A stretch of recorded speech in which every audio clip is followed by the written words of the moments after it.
ஆடிவெள்ளியை முன்னிட்டு ஆண்டிபட்டி கன்னிமார் பாறை கோவிலில் பெண்கள் சிறப்பு வழிபாடு. தேனி மாவட்டம் ஆண்டிபட்டி அருகே உள்ள நக்கலகரடு மலையில் நூற்றாண்டு பழமை வாய்ந்த சப்த கன்னிமார்கள் மற்றும் சிவன் கோவில் அமைந்துள்ளது. இங்கு ஒவ்வொரு ஆண்டும் ஆடி மாதம் முதல் வெள்ளிக்கிழமை சிறப்பு பூஜையுடன் விழா நடைபெறுவது வழக்கம். இதனைத் தொடர்ந்து சப்த கன்னிமார்கள் மற்றும் சிவனுக்கு துணியால் திரை கட்டி பால் பன்னீர் சந்தனம் விபூதி இளநீர் நெய் தேன் உள்ளிட்ட 18 வகையான சிறப்பு அபிஷேகங்கள் நடைபெற்றன. இதையடுத்து மகா தீபாராதனை காட்டப்பட்டது.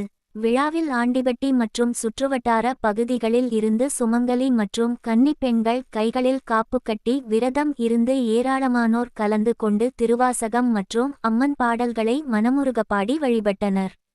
பக்தர்களுக்கு பொங்கல், சந்தனம், விபூதி மற்றும் வில்வம் பிரசாதமாக வழங்கப்பட்டு அன்னதானமும் நடைபெற்றது.